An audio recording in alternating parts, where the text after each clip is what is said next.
Welcome to our Virtual Palooza Masterclass series. This is your chance to learn from the experts. My name is Dave and I'm the Chief Creative Officer of your host, ATX Event Systems, and we have something very, very special for you now.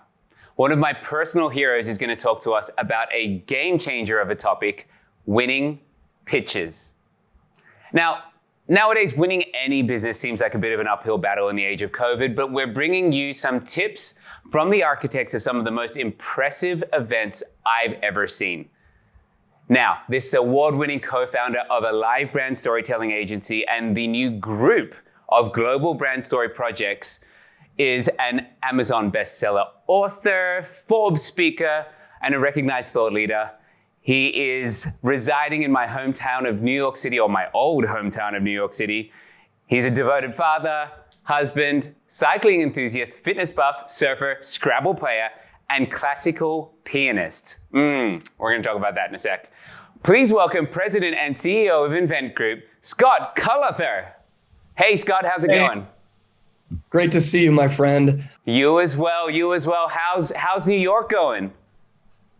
Well, New York is an interesting place right now. There are a lot of people out on the streets, and things are starting to open back up.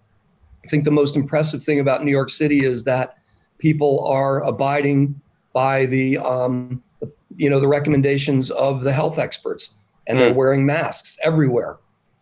You barely see somebody without a mask, and I think it's really unbelievable. And I think it's a real testament to the New York City spirit and the fight on spirit of New Yorkers. Yeah, absolutely. I remember when we were there in the height of the beginnings of everything. It was an insane place to be. So it's good to see that everyone's banding back together. That New York attitude that we speak about all the time, it's alive and well.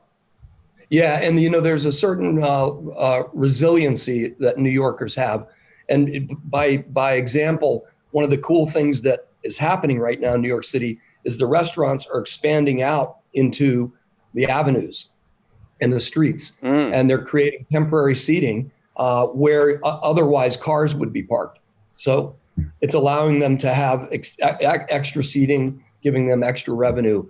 And so that's just one example of their drive and tenacity and commitment to survive and thrive. Yeah. And funnily enough, that's a really great segue into what we're talking about today, which is really kind of that innovative thought and that thinking about outside the box. And we've set you an interesting challenge, and we set you a challenge to lead us through some of the strategies that Invent Group has employed during these challenging times to inspire our audience to reach and fight for those successes. And the topic today is obviously winning pitches. And there's going to be a lot of people out there that are super excited and super jived to hear some strategies that you guys have enacted over these challenging times. So take us through what's a couple of your tips that you have. Yeah, of course. I'm thrilled to do that. And thank you for having me, by the way. I think to start off on a very granular and tactical level, the Invent Group comprises of several different agencies, which I'll talk about in a minute. But the largest of those agencies is Invent, the global live brand storytelling agency, which is in essence a live events business. And when the pandemic hit and the events world went dormant, we, like everybody else, had to shift our core offering. And so we made a dramatic change in the way that we were designing and producing live events, just like everybody else in the industry has, and gone virtual, or as I like to call it, phygital, a blend of physical and digital. Sounds a little weird, but it is what it is. It's a combination of fidget spinners. Yeah, exactly.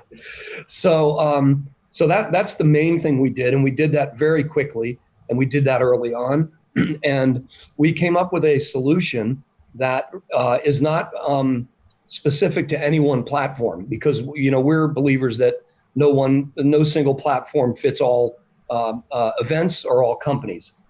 And so our solution really is about how we're designing and producing and executing these virtual events or phygital events. And to us, the winning strategy with these virtual events is to, you can't just lift and shift what you did in the live world to the virtual world. Everything has got to be strategically changed. And so we look at a virtual event through the lens of a Venn diagram, a 3-circle Venn diagram that intersects. And the primary pieces of that Venn diagram are, we have, what we want to do is take the best of what you can only do at a live event, take all of those things, combine them with the best of what you can do and only do at home, and bring those two things together through the technology or the digital platform. And so what we've been able to do is create these programs that they don't exactly replicate the live event, but they're bite-sized bits and pieces of the live event that combine the live event with the things you can do at home. So we've found great success in that, because what that's allowed us to do is give our clients and customers solutions where they're not tied to the computer the entire time. We'll design an event that takes place over whatever period of time, but there are moments where they break away and they do activities in their own home with one another in small groups, but they're doing physical activities, not just on the computer. And by way of example, if we were doing an awards program, we would do all the things that happen at an awards program. But one of the cool things we've done is we've had pre-made dinners delivered to the attendee and the attendee's family. And then the family and the fur babies are all sitting around a table together with other attendees who are sitting at their dinner tables. And so when you take that kind of an approach, it really does take away a lot of the fatigue that I think we're all feeling, from strictly virtual events. Yeah. So that's the first thing we did. I love that. I think it's really interesting, because I've been saying very similar things to our clients as what you were just saying. You demonstrated it a lot more eloquently with the Venn diagram idea, but even just in the general session earlier, I was talking about the fact that you always need to start with that why, that objective. Bring it to the top of everything you're talking about. Has your objective shifted?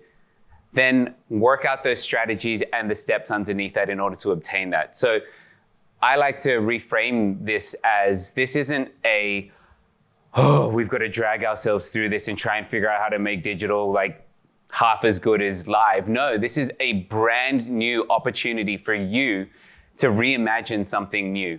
And I love that Venn diagram idea of find the best of each of those pieces, where it intersects.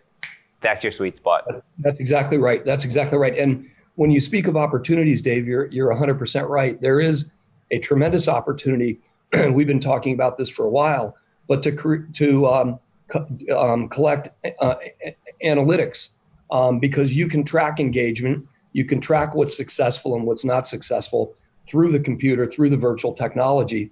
And it's something that, as a live events industry, we've always been a little challenged with. So there's a tremendous opportunity now to begin to build predictive analytics. So when you come out of one of these virtual events, you actually have the data that shows that the sweater that you're wearing is much more effective than the blazer that I'm wearing, or the time of day. Which, let's be honest, Scott, I think we're both on that even level playing field there. We got it. But the data will prove it out. And so therefore, at the next event, you can actually adjust the creative and the strategy and the tactical pull through based on the data that's been collected. So there's a real opportunity, I think, there. Yeah, absolutely. And it is that blend of digital and physical. And you're 100% right. I remember 5 years ago when things like Beacon started to come out and everyone was raving about the fact that you could track where people are and all that. And RFID bracelets. Exactly. And all of that came out, and yes, that data was great. But I think to your point, and where I know that parts of the Invent Group are very much focused on, is analyzing on a much deeper level the amount of data that we actually do have access to, but we've never capitalized on. And I think that's right. It's such an important opportunity that I think is really highlighted by this phygital, as you call it, the phygital world that we are now in. Yeah, 100%. And then to use that data to actually predict future outcomes. And that's that's where the real power comes. And I think we have an opportunity now as an industry to do that. So another thing that we did is we completely reorganized our company. And in fact, about a month ago, we launched the Invent Group, which comprises right now of 4 different agencies. Folk Hero, which is a brand strategy agency, Meaning, which is a creative culture consultancy, Heavy, which is a digital brand content studio, and Invent, the live events business. And we have called the Invent Group the Global Brand Story Project, because that's exactly what it is. It's a global brand story project that's going to continue to evolve and grow over time. But what that has helped us to do with regards to winning pitches is we now have the ability to bring in these specialist companies that are under the Invent Group. So, with regards to a live event, we're now bringing Heavy in, who specializes in digital branded content. We bring in Folk Hero, who specializes in brand strategy. And so that's really helped us design, develop, and create and execute solutions that are so much more potent and on brand and on point, and yet still disruptive and therefore sticky. So what's neat about this is that our clients now have the opportunity to basically use everything in the department store, Folk Hero, Meaning, Heavy, Invent, or just use a single piece of it. And we've had a tremendous amount of success since we launched Invent Group, introducing our clients to the different specialist services that we offer. And that's opened a lot of doors and created winning proposals for us. So that's been really, really interesting.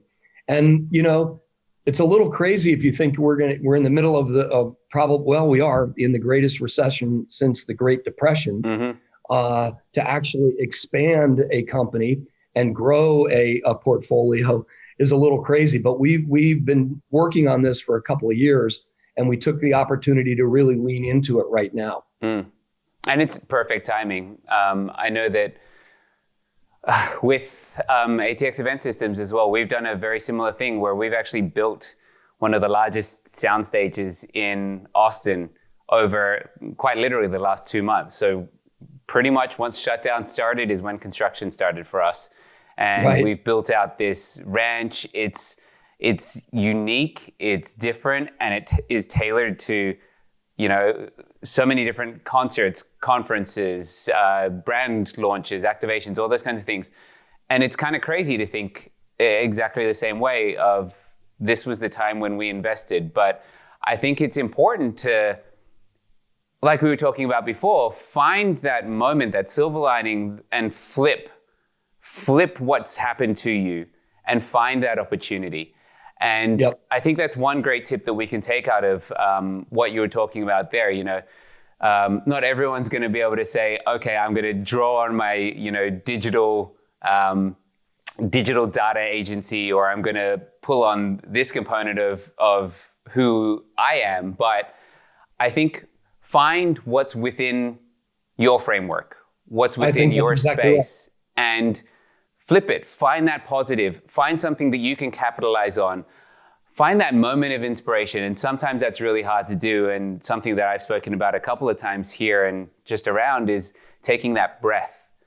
It feels overwhelming a lot of the times. And sometimes you've just got to step back for a sec and just when we started Invent in 2008, at the height of the last recession we were in, and you really pick the timings, don't you? Yeah, totally. By design, we were a challenger. And so, we were a scrappy, lean startup, and we knew we wanted to compete with the larger, we called them flat-footed agencies at the time. And in order to do that, we adopted a challenger mindset. And so I think what you just described and what I just described with regards to launching Invent Group in the height of this recession is that challenger mindset. And so you're right, it doesn't exactly matter what levers you're going to use or pull, but you've got to constantly be a challenger in order to create competitive advantage. Yeah. And so, we're constantly challenging the status quo, norms, habits that have been formed and in place, and we're not afraid to take strategic creative risks, that are on brand, on point, on message, but disruptive. And in fact, our chief creative officer and I have this saying that goes back to the early days. When our account teams were in the room and we're developing the strategy and the tactical pull through, and we come up with an idea and they go, our clients will never buy that. We knew we were onto the right idea. So we would just keep pushing that idea until it made the hair on the back of our neck stand up. Yes. And I think that for organizations, regardless of what sector you're in, or whether you're a market leader or not, you have to constantly keep that challenger mindset. I mean, there's so many examples of companies, global companies, that were market leaders that went out of business. One I like to talk about is Howard Johnson's. They at one point were the largest hotel and restaurant chain in the world. And then seemingly overnight, the next day they were out of business. Well, the reason they were out of business is they stopped doing the things that they were doing that got them to be the market leader. And so I think certainly now in this time where we are with COVID-19 and Black Lives Matter and all of the stuff that's impacting the world, we as an agency need to always keep that challenger mindset. Absolutely. I think as scary as it sometimes feels, I think we all need to adopt that challenger mindset, both in our personal and our professional lives. I know that, it's on the flip side, it is also okay for you to feel overwhelmed and all that kind of stuff. Mental health is absolutely no joke, and it's something that we have, thankfully, everyone I think has experienced a little bit of that kind of jarring feeling that we've all kind of gone through over the last couple of months. And so hopefully people appreciate mental health a little bit more. But, when you get that drive, let's find those challenging moments. Let's find those things that are within us that we can bring out to the world. And I want to encourage everyone who are watching at home, in the office, wherever you might be, find that moment, find that thing that's within you. And now is, as crazy as it sounds, now is as good a time as any to get out there and try it. Just get out there, do it. I'll also say, I'll add to that and say that, a lot of what holds people back from doing what you just suggested is discomfort and fear. And if you're going to grow and you're going to continue to evolve, you constantly need to step outside your comfort zone. Mm-hmm. In fact, I have a saying that I've used for years. Our team finally said, I've got to stop saying it because I've oversaid it. But you've got to become comfortable being uncomfortable. Mm-hmm. And if you can find comfort in being uncomfortable, you can change and shift and pivot as easy as anybody. And you'll continue to grow and evolve and challenge yourself. And in the end of the day, you're going to be a happier, more successful person, regardless of what you do. Yeah, absolutely. Wow, this turned into like a totally positive motivational talk, but I love it. I actually remember I designed an entire nonverbal drumming segment to communicate the idea of being comfortable with the uncomfortable. And it was a huge success because it demonstrated in real life pulling you out of what you expected and how quickly you can adapt. And, I'm in fitness, as you know, as well. And the adaptation of our bodies and our minds is surprisingly quick. Your body and everything about you can very quickly adjust. And it takes that split-second decision to step off the edge. Yeah. And once you're there, you're going to go for it. So totally. And while this is sort of a positive messaging thing, this really is a specific strategy on how to win business too, because you cannot be afraid to go into a pitch and think, this idea may not win, but I'm going to go for it because I believe in it and I think it's right. Hell yes. And I think it's going to make the client or the customer, the potential customer's head spin around on their shoulders. then you've got to be brave enough to go for it, man. 100%. And then one other thing I would add that I think has been a real contributor to our success is the fact that we're uber focused on storytelling. In fact, the Global Brand Story Project, the 4 agencies that are there, Folk, Hero, Meaning, Heavy, and Invent, the common thread between us all is that we're storytellers. So we come up with the strategy, the positioning, and then we figure out how to tell the story. Mm-hmm. And we don't exactly go to a medium or a device or a venue or a scenic design or whatever. We figure out how to tell that story in the most effective way that's going to impact the audience and drive the results that our clients are looking for. Yeah, and again, that's bringing it back to that why. It's bringing it back to that one little spark, that nugget that you need people to walk away with. And at the end of the day, live events, concerts, brand activations, association meetings, they all need that nugget. There's no point spending $500,000 sending people somewhere or producing a virtual event if you don't have that story, that moment or that walk away that people take with them after the event. That's right. And if you can create that story with the right level of edge and challenger spirit, then you likely are going to have a winning solution. There are so many companies in our industry that will kind of take an idea off the shelf. I mean, even Steven Spielberg, doesn't come up with anything original anymore. So there's really nothing original.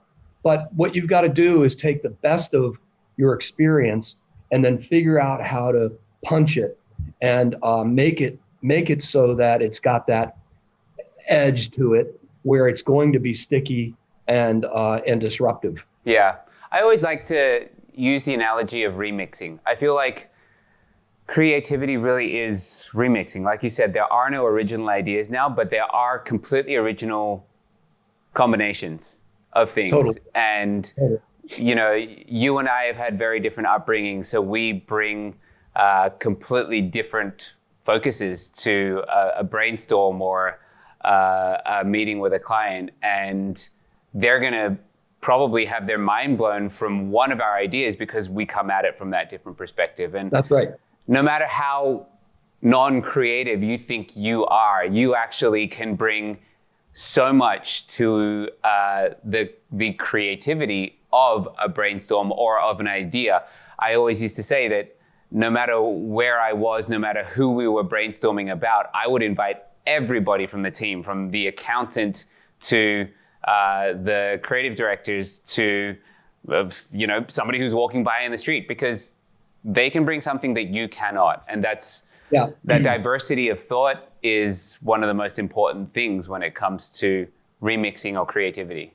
Yeah, I couldn't agree more. In fact, we like to say that creative inspiration comes from anywhere, and we tell a story when we were in the early days of Invent.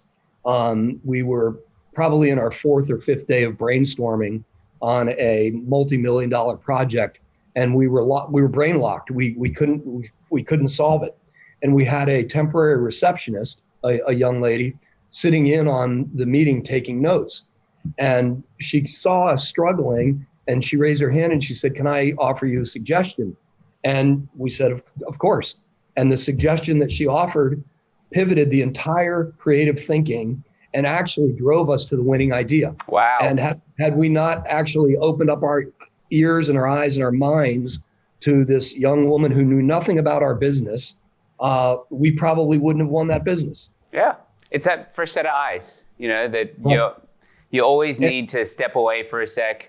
I always like to use the analogy of shower thoughts of, once you've stepped away and you've had a moment, you take a shower, you're suddenly like, that's it. Yeah. And it's always in the middle of the shower.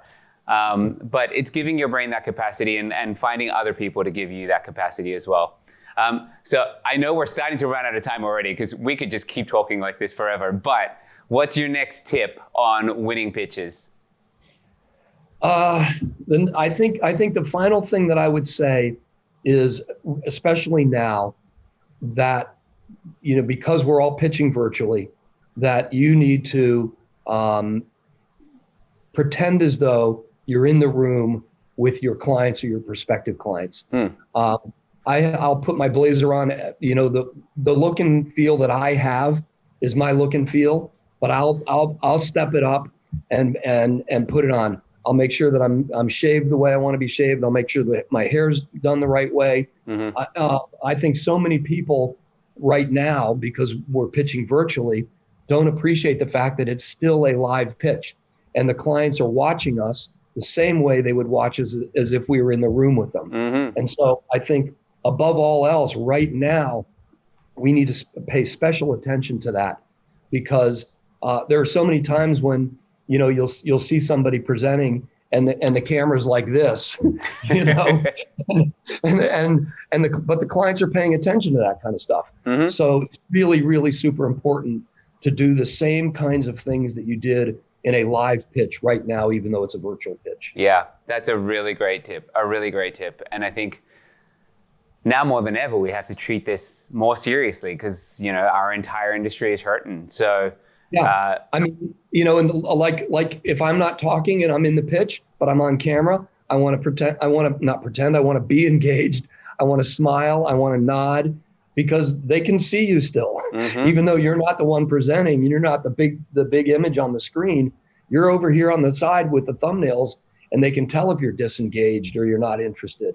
And I think that too many of us have fallen into, this is easier to do it at home, and I'm just going to sit in my bedroom, and the lights are going to be off and whatever, but it's super, super critical to take the same level of commitment and passion that you have when we were pitching live and transfer that to the virtual pitches. Yeah, that's a great tie-in. Actually, we've got a segment that our producers, Norman James, they're going to give you tips about how to Zoom.